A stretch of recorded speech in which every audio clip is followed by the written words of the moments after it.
If someone acts strangely after a crime, does that make them guilty? Let's talk about the idea that sometimes people look guilty who are not guilty.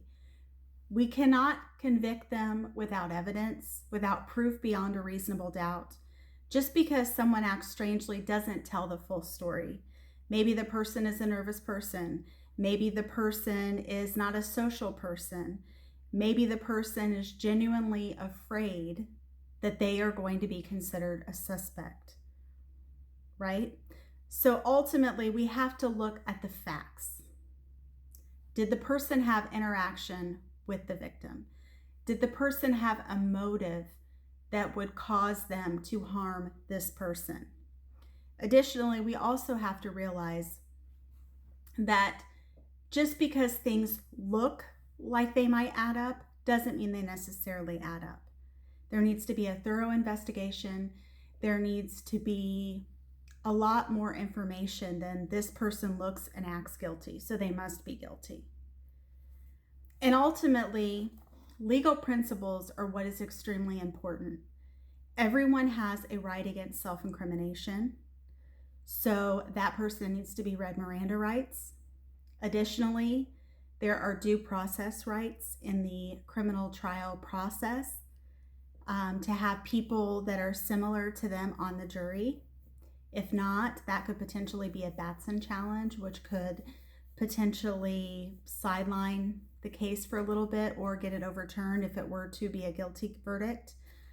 Public misconceptions believe that oftentimes that trials should be quicker, trials should be faster, trials should move in a certain way, and that someone wouldn't be on trial unless they were guilty. Now, that is a huge misconception because there are people who are not guilty that are in a criminal trial because they have been accused and they have their right to a fair trial. Not because it means that they're guilty, not that it means that they're not guilty.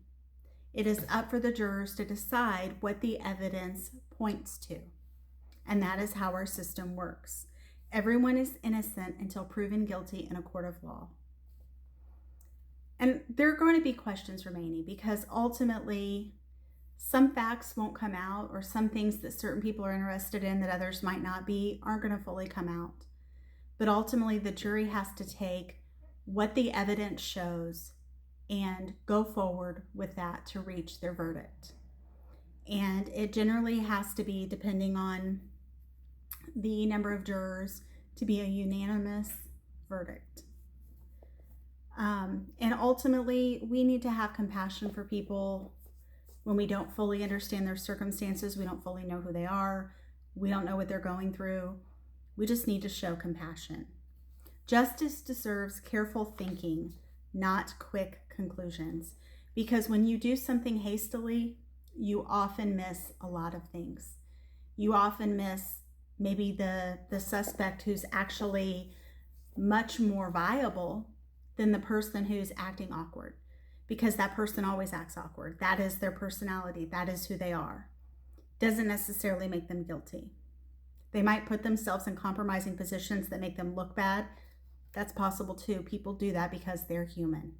So thank you for tuning in to Grace and Gavel, where truth meets compassion. My name is Buffy. I'm an almost 18-year criminal defense attorney. And I just want to say, if you got value from this, please feel free to like and subscribe. I'd greatly appreciate it. And I hope you have a great rest of your day.